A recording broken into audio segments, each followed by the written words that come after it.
one of the questions they asked is, why are you here? And I was like, because this person told me to be here. Came at this point in my life where I was like, if I keep going this way, I'm going to physically hurt somebody in a parking lot, or I'm going to just disappear. So it came when I was at the lowest. And I tell people now, looking back, it's like when I had a mental breakdown in 2021, the work that started coming out of it, Crucible was one of the biggest pieces of that. Welcome to the Crucible Project Podcast. The Crucible Project is a nonprofit organization committed to creating a world of men and women who live with integrity, grace, and courage, helping them to fulfill their God-given purpose. This podcast will discuss important and sometimes difficult topics while delivering practical life applications with men and women who are currently practicing this work. We are igniting Christ-like change in men and women through experiences of radical honesty and grace. Welcome back to the Crucible Project Podcast. I am your host for today, Joy Dunning. I am here with lead pastor of Collective Church, Michael Bartlett. Hey, how are you today, Michael? Great. Thank you for having me on. Thanks for coming. Why don't you tell us a bit about yourself? I grew up in the DC area, but part of my story is that I didn't grow up going to church. For us, religion was sports. So Sunday mornings were baseball. During football season, it was watching football. And when I was in middle school, we had some neighbors invite us to come to their church plant. And we were like, we don't know what a church plant is. And he's like, I'm a worship leader. And we're like, we don't know what that is either. So I always tell people we did what normal people do the first time you invite them. And we said no, but they kept inviting, kept loving us. Really was what it was. They just treated us very well. And eventually we showed up at a church event. It wasn't even a Sunday morning, but it was a fall festival. From the moment we drove onto the property, there was just a genuine love and care. And what we didn't understand was that they were showing us Jesus. We went to this event and it was incredible. On the ride home that day, my parents were like, hey, do you want to go to church? And it was not a question we'd ever been asked before, but we said yes. We started going to church and eventually we all put our faith in Jesus. We all get baptized. But for me, it was never like, I want to be in ministry. I didn't even understand how ministers happened. I assumed you're born into it. But when I was graduating high school, a mentor of mine said, hey, I think you can lead and you should consider ministry. And that changed the trajectory of my life. Went to school for ministry, felt called to plant a church back in the area that I grew up in. So I'm 30 minutes from my home. And part of it was I felt like God was saying, go reach the people that you didn't really reach when you were in high school. And weirdly enough, there are people who walk into this church and they're like, hey, what are you doing here? And I'm like, oh, this is gonna be awkward for you. Like, I'm the lead pastor of this church. We started this church 7 years ago and God has just done unreal things here. And we say all the time that God's already done more than what we could ask or imagine. And so everything else is just bonus. And we try our best to not just show up and be at church, but like do the work. We're a high challenge group of people in a high challenge area. And Crucible is a big part of that as we really try to help people become who God has called them to be. We emphasize a lot on the men, like being the game changers that God has called them to be. You know, we're a messy, broken group of people, but we're running after it and it's a lot of fun. Right before we hit record, you said something that stood out to me. You said in our church, first of all, if you're unwilling to be vulnerable, you're missing out on the fullness of collective. And then you also said, we bleed and I go first. Tell me more about that. You know, it's funny. When you go to school for ministry, they talk about how vulnerable it is. I believed that for a really long time. And then in the beginning of Collective, I was telling a story Easter of 2018 about my families. When we started following Jesus, it's this collision, right, of the way you're living versus the way that God wants you to live. And it is always messy. Right? And it was messy for us. My dad had an affair. My parents separated. But when we went to start Collective, both my mom and my dad's two kids from the relationship that he actually had the affair in, plus my other two siblings, all were a part of this church. I remember at Easter sharing that, like, oh, you know, my parents are divorced. I was 14 when it happened, man of the house, all the tragedy that comes with that. People came up to me like, oh my gosh, I can't believe you shared that. And I realized I wasn't sharing anything that was vulnerable. I was just sharing fact. My parents got divorced. My dad had an affair. They're in this church right now. What I wasn't sharing was the damage that it had done. I realized preaching isn't vulnerable unless you allow it to be. But what's really vulnerable is showing up at church for the first time wondering, do these people care about me? And do these people love me? And through that and through another situation where a staff member, it came out that he had affairs, and through these messy situations in our first year, we realized, hey, if we're going to do this, we're going to do this all the way. So when I'm writing sermons or when a guest speaker is coming to Collective, I always ask, how are you bleeding in this? Because if we really want people to have better marriages, we have to show how our marriage has bled and the things that we've done to work through it. If we're going to talk about mental health, we have to show this is how I bled or how I'm bleeding through this. And this is how I'm trying to find, the healing through Christ and through the things that he puts in my life. We are uncomfortably vulnerable at times. I often have to call my parents and be like, hey, I'm going to share this story from my childhood just so that they're not like freaked out by it. Vulnerability has to be a part of leadership, but pastors tend to do this thing where they just share facts that are vulnerable. But if we're really going to try to help people who are lost and hurting and broken, I've got to share, hey, my parents got divorced and this is the damage that it did, which actually is part of my Crucible story as well. So then coming out of Crucible is like, and this is the work that I'm doing because it's my responsibility in that place to lead the way and let everybody know that, hey, this is a safe place to bleed. And it is. We are a bloody, messy, sometimes disaster of a church, but in the most beautiful ways. I was told early on, hey, if you're going to bleed in church, you're going to get bloody people. And I was like, yeah, I totally get that. 7 years in, I'm like, oh my goodness, we have seen the most insane things. But it's people saying, here's my junk. Can I belong here? And also, like, what can Jesus do? And I'll take that 10 out of 10 times. It's messier. It's harder. Yeah. But we'll take it. Yeah. That's authenticity. It is messy. Yeah. Yep. I want to get into your Crucible story, but before we do, you had just said vulnerability is required in leadership. Why is it required? Especially, I would say, in the church right now. And I think this is true for all leadership, but in the church, people have a really bad view of Jesus and the church because of Christians, right? And a lot of times it's the hypocrisy, right? It's the number one reason why people leave the church is they don't practice what they preach, that type of stuff. I do think a big part of that is I don't think people expect us to be perfect, but I do think people expect us to be honest. My wife and I will be married 16 years this year, which is incredible. That's such a long time in our culture. But if all I share about is like where we're at now, without all the other stuff, one, it's not helping the people that are in it. And two, it creates a very false view of who I am. I often tell our church, hey, I'm going to let you down.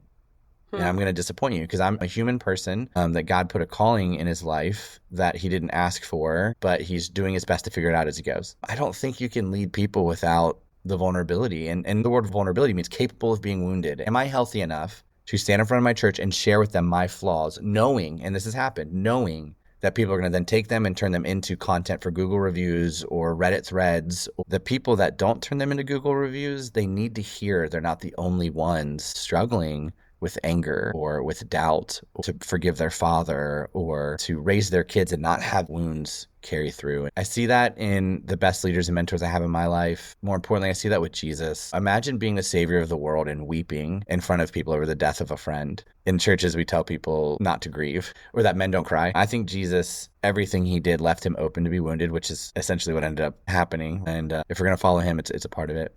You know, any pastors listening to this, you can't floodlight people and you have to do the work because it's easy to just be like, I struggle with this, but there's no, okay, what does that mean? Where does that come from? What are you doing to work on it? Vulnerability is a preface for, and this is the work that I'm doing, and this is what Jesus is doing in my life, and here's how this scripture is impacting me. But if I just stand up there and be like, oh, I love this verse, but I don't explain why, then we're kind of missing out on the fullness of it. You just have to be comfortable with the fact that you're going to say things out loud that people are then going to know.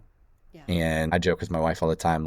I'm sure someone sat down to dinner this week and talked poorly about Michael Bartlett and his baggage, and it's okay because it is what it is. It's there. And people see it, right? I didn't have to tell people I had abandonment issues from my father for them to see it in how I led. So it's like, you know, not let me justify it, but let me work through that so I can talk about it and I can apologize for it. People are going to see it. It's just whether or not you're willing to deal with it and do the work and kind of do it in front of them, which is different for pastors. Yeah. That makes a lot of sense. The desire for authenticity and the desire for knowing what's real and not real, those lines have become so blurred in so many different contexts. And the place that I need things to be real is when I walk into church. You mentioned that in churches we tell people not to grieve.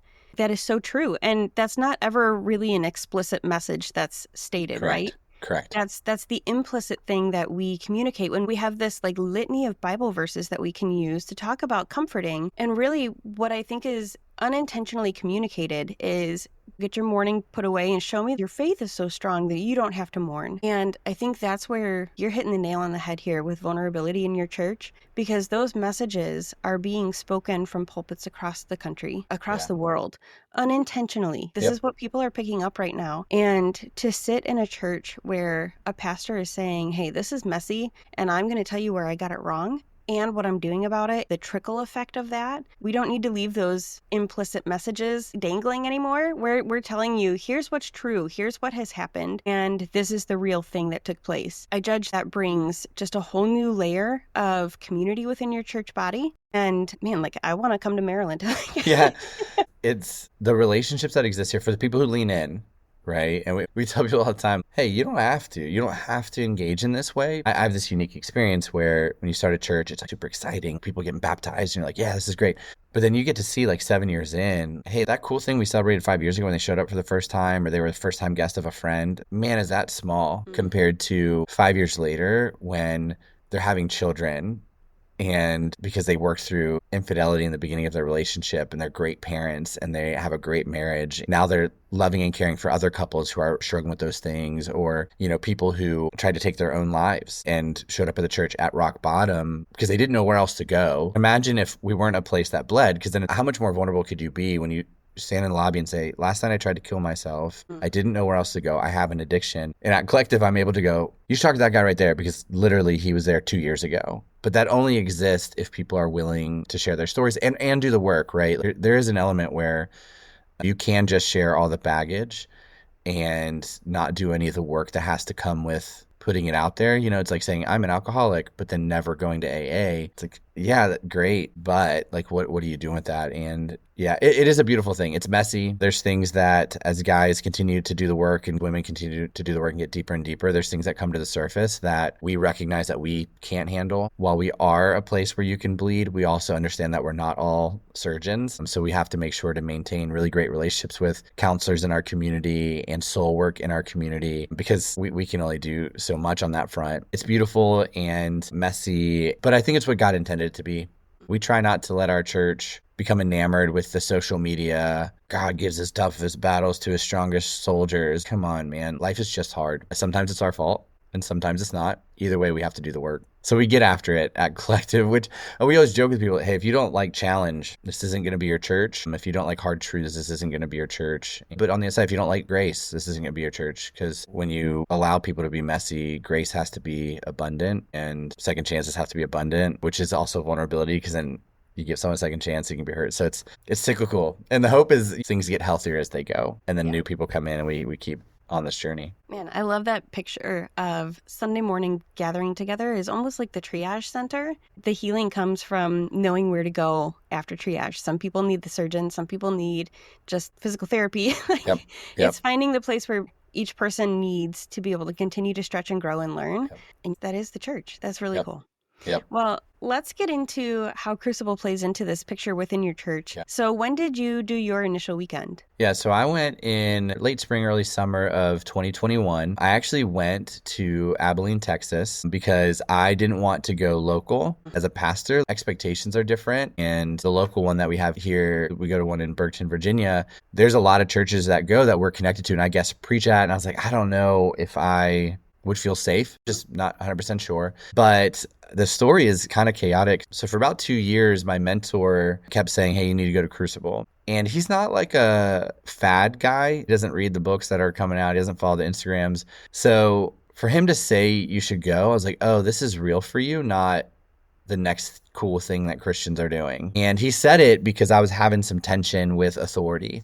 I would just push a lot and super confrontational as a person, have always been that way. So he's like, you should go to Crucible, you should go to Crucible. I'm like, okay, fine. Then COVID hits. My priority is making sure our church lives. We were a portable church at a middle school. The middle school shut down, can't be back. We actually had just started a capital campaign, which is crazy. So we're trying to fundraise to get into a building. It's COVID, we're pivoting, just chaos. And what happened was in February of 21, we were renovating the building that our church meets in. And in order to save money, we were doing some of the work ourselves. I did contracting through high school and college. So I was waking up every day around 3:30 in the morning, coming into the building. I would work for 5 hours. I'd go home, get my kids ready for school, even though it was like this weird hybrid schedule. And then I would go back to work and I would be like writing sermons. We were online during this time, so it was just kind of messy. I was going to Starbucks, and as I was crossing a road to get there, a car didn't stop in the parking lot. So I stopped in front of his car and, threw my hands up in the air and mouthed like, what is wrong with you? And he hit his gas. And so I got to the side of the car and I went off. And his windows rolled down. I'm just yelling at this dude. He yells back. I start walking into Starbucks. He gets out of his car and he pushes me.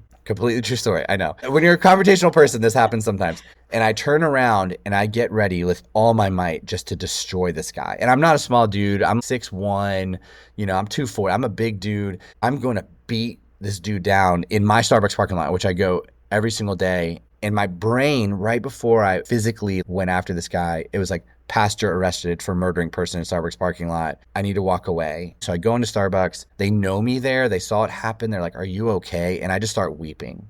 So I go to my car, I'm just shaking, and it's adrenaline / burnout. I call my wife and I'm like, I almost got into a fist fight with a guy in a parking lot at Starbucks. I don't think I'm okay. And COVID wasn't it. COVID just brought it to the surface. COVID didn't cause any of this. The pressure of planning a church and the fear of failure and anger and all these things that I've been just kind of managing, or even just kind of sliding one piece one way while I worked on the other, they all came to a head. So I was like, hey, I don't want to do this anymore. I don't want to be a pastor anymore. I don't want to lead a church. So I called my therapist, who I'd been working through stuff for years, but a lot of it was past hurt from my parents' divorce and some of the politics of church. And I called my mentor, and he's like, hey, I think it's time that you go to Crucible. And so I signed up. I convinced a friend of mine because I didn't want to go alone. Convinced my best friend from Ohio. He's in ministry as well. I was like, no, you're struggling? I think you should fly to Texas with me. And so we flew to Abilene, and I had no idea what I was getting into. I don't want it to be this way for most people, but for me, it was kind of like, I don't know what else to do at this point. I got to do something. And someone I trust said to go to this thing. One of the questions they asked is, why are you here? And I was like, because this person told me to be here. I don't know what to expect. I don't know what's going to happen. But, it came at this point in my life where I was like, if I keep going this way, I'm going to physically hurt somebody in a parking lot, or I'm going to just disappear. So it came when I was at the lowest. And I tell people now, looking back, it's like, yeah, when I had a mental breakdown in 2021 and the work that started coming out of it, Crucible was one of the biggest pieces of that. What did you want for yourself from the weekend? You know why you showed up. Someone told you to go. But the other question that you get asked is, what do you want for yourself? What did that look like for you? I remember vividly every time I've been asked that question, it was peace. I don't know if I'd ever felt peace in my life. I grew up in a very volatile home, alcoholic father, parents who fought constantly, wake you up in the middle of the night to leave because there was physical abuse. Paying bills was almost impossible, like stealing electricity. My life had been chaos, and it was all I knew. I realized you go from a dysfunctional childhood to college, which was cool. And I was capable of handling myself in college because I really had become an adult in my teenage years. Being an adult in my teenage years led to me thinking I was an adult. And then it was marriage. We got married right after college. And then it was church planting residency. I got to this point where I was like, man, I am capable. I know I'm a capable person. I've got grit and resilience. I wouldn't be where I am without it. But I don't know if I'd ever felt peace. And I knew that peace had to come with the understanding of the dysfunction in my life didn't have to be my future. It impacts me. It impacts how I am as a pastor and a leader and all that. But man, I just wanted to be able to take a deep breath and not worry about everything falling apart. What I didn't understand was what I was really looking for below that level was moving on from the fear of failure and my abandonment issues. And when you experience that as a child, you are afraid of everybody walking out on you, of everybody hurting you, which leads to fight or flight. And as a not fighter, I was always kind of like tight fisting my way through life because it's like I have to protect myself. But it was like, I got to figure this out. So how did you confront that fear of failure and those abandonment issues at the retreat? I will say there are parts of Crucible, there were certain things that were said to me that had never been said to me before. One of the things that changed my life, just this idea that anger in and of itself isn't sin. Because I am an aggressive person. I've always been that way. And people for most of my life, when I started following Jesus, were like, you have to get rid of that. And so what I would try to do in order to get rid of this aggressive part of me would be to change who I was, because again, I didn't want them to walk away from me, leave me, abandon me, fire me, whatever it was. When Adam and Eve sin, it talks about how one of the burdens of sin is that Eve will want to lead the marriage, but Adam will do it. And you read in the book of Genesis that we have this tendency to do one of two things, which is either power up and force our way into authority, or we power down and we relinquish authority, right? Men tend to relinquish authority in their marriages, which is like one of the things that we run after is like, hey, men, you need to lead, but you got to do it in a way that's healthy, not in a way that's like grabbing control. And so for me, hearing that anger isn't a sin and it's okay that I'm angry when it is a righteous anger, that was a big part where I was like, oh my gosh, like I'm allowed to be assertive. And I'm allowed to push, and I'm allowed to challenge, and I'm allowed to say hard things, and I'm allowed to filter what I say, but not have to eat it all the time. And so that was a big piece of it. It's not fighting guys in Starbucks parking lot, but it's okay with being frustrated with injustice when you're walking through a parking lot and someone doesn't stop a car and tries to hit you. It's not sin to feel anger toward that.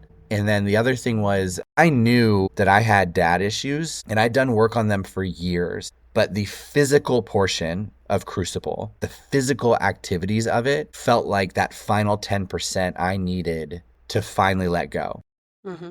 One of the things that I wasn't able to do with my relationship with my father was approach that with that same physical tenacity, which a lot of men have stories of, like, I fist fought my father once, and it's like, that's the option, right? And so that was the other piece. It was understanding that my assertiveness and even some of the anger that I feel isn't sin, as long as it's in check, and then also allowing myself to exert that energy. That was the part. I remember walking away at the end of Saturday, and that last little bit of, like, I don't know how to work through this and let this go, being able to use my power to push that. Man, this is what I needed. And I don't need to push people, right? I need to push pain, and I need to push my past. Those are the two main things. And then there's other stuff too that mess with me a lot, where I'm a pastor, and so I'm in this role where I'm constantly encouraging and challenging people. Am I comfortable with silence? What am I avoiding? The whole weekend isn't aggressive, right? But like the energetic power of the weekend, that was everything I needed. When I went on my retreat, I was a pastor's wife. And I don't know if you relate to this at all, but there was an element of that I felt like that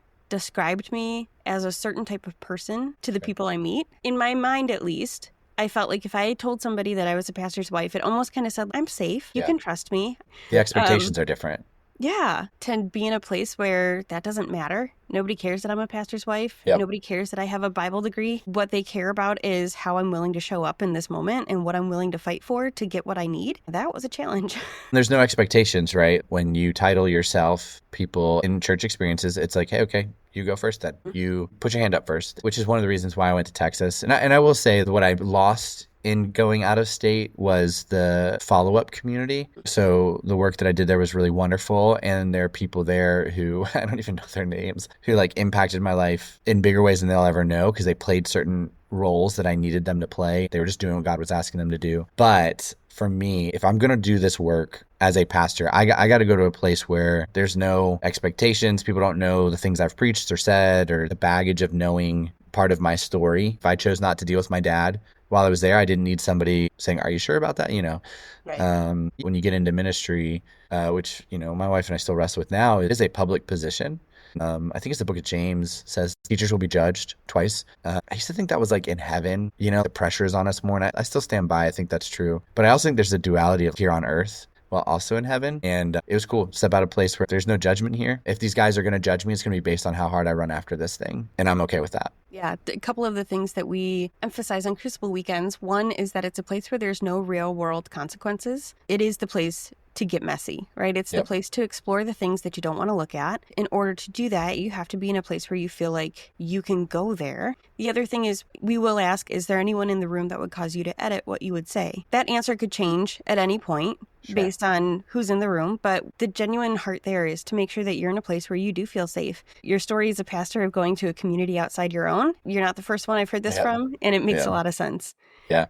And now that our church is really invested in Crucible, I could go. I knew I could go to our local community now. I was able to come back, and people actually literally within months were like, you seem different. And it was like, let me explain why. It's this combo of Jesus and Crucible is a big part of that. Yeah, let's get into that. You talk about having this aggressive personality, and it's part of what you grew up with. I know for myself, when I look at the behaviors that I have as an adult that are rooted in how I operated as a kid, there's a lot of messages around those behaviors that I tell myself about who I am. One of the things for me at my retreat was taking a look at, are those messages true? Are these the voice of my creator? Or am I giving the power of these messages over my life to people who have no place in this? Looking at not only what those messages are, but then how to reframe them and what I need going forward, really getting down to what is true of me. There's a reason we use fire as an analogy for the weekend. It's refining, it's getting down to the gold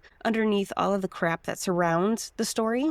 I'm curious for you what some of the messages were that you would tell yourself about yourself before the weekend versus what that looks like now. Yeah, a lot of it for me was you're not good enough and you need to prove that you are. I think everybody experienced this in ministry, especially complicated in church planting because we're a non-denominational church. And so in order for us to happen, other churches had to come together and say, I vouch for this person. I believe in this person. Oftentimes, pastors in that scenario feel the right to be able to say, we believe in the city you're going to, but we think there's these things that you need to work on. Okay, cool. You don't know me. You're receiving what I'm putting out there, right? A little bit of aggressiveness. I get that. But even going to start Collective, there's just a lot of, we think you have issues with authority. Let me tell you why we think you could fail at this. I internalized every single one of those. So anytime there was success in our church, it was maybe now those people will think I'm good enough. Or now we have to do more so that I can prove that I am good enough. And there was just so much of good enough. And also like going back to abandonment, fear of failure. So if this fails, then they were right. So it wasn't even for me like, if this fails, it destroys my family, which is such a big part of this in ministry in general that people overlook. My staff can all go find other jobs, but we're moving if this falls through. And that wasn't even it. There were years and years and years of people telling me I wasn't good enough. It's funny because when you do the work, they're like, where does this come up in your life? Bosses, my pastors tell me, I don't think that you're going to make it. I don't think that you can do this. I think that if you don't fix these things. And so that was just a lot of the beginning was manifested in two ways. The first was when I felt things were bumpy with people and I felt like they were going to leave, I would push them out. So even if they had one foot out the door, I was the one holding it going, it's time for you to step out, because I would rather tell them goodbye than have them disappear and go back to the abandonment stuff. And then the other piece, and I think God used this for good, was we took a lot of bold steps in our first few years of a church plant that we probably shouldn't have done. God bless, because they were like risky for him, but there was always that underlying, God is asking us to do this thing, let's do this bold thing, but also maybe if we do this bold thing and God blesses it, then people will see, oh, he actually can be a pastor. Ironically, so I went to a small school in Tennessee for ministry. I think our graduating ministry class, our school is 1,000 people, maybe 10 went into ministry. And I was told in college, you're the first one that we think you will fail out of this. And I'm currently the only one in ministry. And I can't tell if that's because I'm capable or because I'm stubborn, but a lot of that. And a lot of the beginning of this was just, I have to prove people wrong. I have to prove that I can do this. What a terrible audience, right? It's the man in the arena quote, where it's like, who are they? They're not on the floor getting their mouth punched over and over and over again. Why are we playing for those people? Crucible is a big part of me realizing I don't care if these people ever think that I'm good enough. I'm just gonna keep running after Jesus and we'll see what happens. Yeah. So you got marred by the blood and sweat and tears of being in the arena. Obviously, a weekend doesn't fix everything. You still have to continue to do the work. We say often the journey continues. Yep. But what do those messages look like since your weekend? And what do you do when those more sinister ones sneak in? Yeah, a big part of it is being grateful for what we have and understanding that I don't deserve any of this. You know, I don't deserve a healthy marriage. I don't deserve 2 wonderful children. I don't deserve this growing church. It's something that God allows me to be a part of, and understanding that we have the opportunity to impact heaven. What is that? And that is enough. We're just going to try to get people to heaven and try to help them experience a little bit of that while they're here on this earth. And whether or not people see it, whether or not they care, whether or not I ever get asked to share with other church planters, like it's irrelevant, because God's asked us to steward this pocket of Maryland, and we just need to steward that. Every time we think, well, are they watching? Are they caring? Like that's sideways energy, and we don't need to do it. And so that's a big part of it. It's just having the peace, knowing this is more than what I ever thought it would be. And so we're just gonna keep going and trust God on that one. Another piece that came out of it for me was understanding what I can do for other people. Love and care and the community that we can build here. While people on the outside can see the amount of cars in our parking lot, and what they can't see is the marriages that are being healed. And so even understanding that what people see isn't even all of it. People are going to see the numbers, the data, which matters, right? Because numbers are people and people matter. But how do you ever quantify addictions that are broken and marriages that are healed and people who left their careers so they could start nonprofits? Like, we care so much about the spectators, but they just watch the game. They don't know what's being communicated on the sidelines. They don't know what's going on in the lives of the people. They don't know what's in the locker room. They don't know the practice. Coming out of Crucible just helped me realize it's an audience of one, right? It's between me and God. I will be judged for the leadership and the decisions that we make in the doctrine that we teach in this church. And if I'm so focused on being judged by all the other people, I'm going to set myself up for failure when it comes to God one day. All right, God, it's me and you. And I often tell myself, hey, if I'm going to be judged for this by God, like, do I feel good with this decision? Well, we're going to run after that.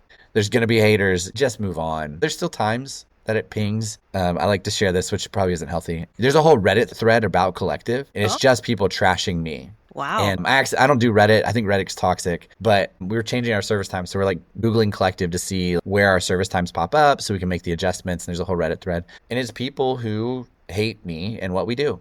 And it's because we teach truth and they don't like it. And there's probably people there too when I was leading them when I was not at my best. And it's just one of those things where I came across it, made me sad, but at the same time, they're not here. They haven't stayed here. They're not part of this. If they want to stop people from coming to our church because of the doctrine that we teach when it comes to marriage and when it comes to salvation, like all that stuff, it's okay, because that's between them and God. So a lot more peace, just looking at what God has given us and just saying, okay, let's just work on this and not worry about all the other pieces around it. That makes sense. As we wrap up, I'm curious, you had said that there's a lot of guys in your church who have gone through Crucible as well. Yeah.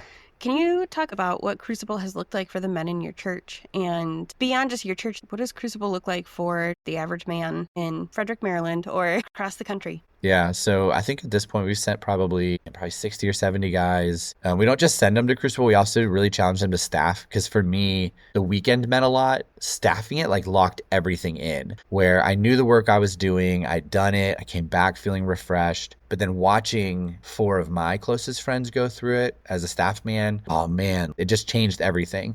Yeah. A really good way. And I also understood it more. So I was able to go back and look at my own work and go, oh, we make sure that anytime there's a Crucible in Virginia, we talk about it. I'll put it into sermons where I will tell people, if you got that sin in your life that you're not dealing with, or you've got those dad issues, this is a place where you can work on that. You know, and there's a community of men here who are doing that work so that you don't think you're doing it alone. We encourage that really hard, and it's cool. There's something that happens while you're there, because you go with guys that you kind of know, kind of don't know. Oftentimes, because Collective is growing as a church, there's guys that'll show up and eventually they find out they go to the same church together. They just serve in different areas or whatever it may be. For us, we always think of it as a part of the process. How do we get somebody from attending Collective into a small group? How do we get someone from attending Collective to serving? And then how do we get someone from attending Collective to Crucible? And then coming out of that, how do we get them connected to the other men in our church who have been through this experience? So we talk about it a lot. We actually do scholarships for it. We know Crucible offers scholarships. We felt that burden. If I'm going to ask men to go on this weekend, I'm going to eliminate obstacles, because Satan's going to put anything he can, and it happens.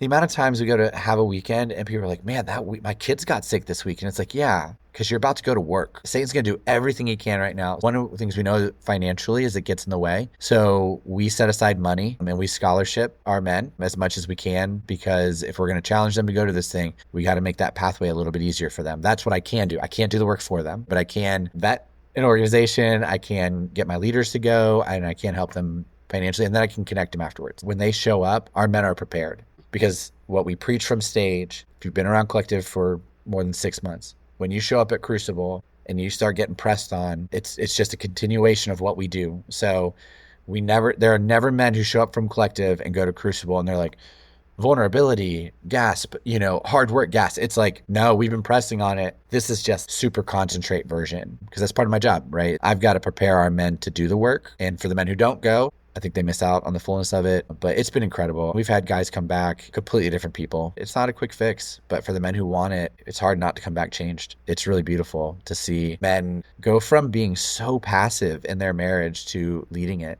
Like I said, we've sent probably about 60 or 70 guys, and 95% of them come back. The other 5%, they didn't want to do the work and they don't want to face it. And I believe in Crucible that much to say confidently, the 5% that come back and they're like, my life didn't change. That's your choice. It's not the process. We press it hard, and it's a big part of what we do. And we're stepping into women's Crucible as well, because we've got all these husbands who have been, and the wives are like, come on now, let's do it. And we're excited for our women to experience that as well, because they want to run after it too. And this is a big part of how we do it.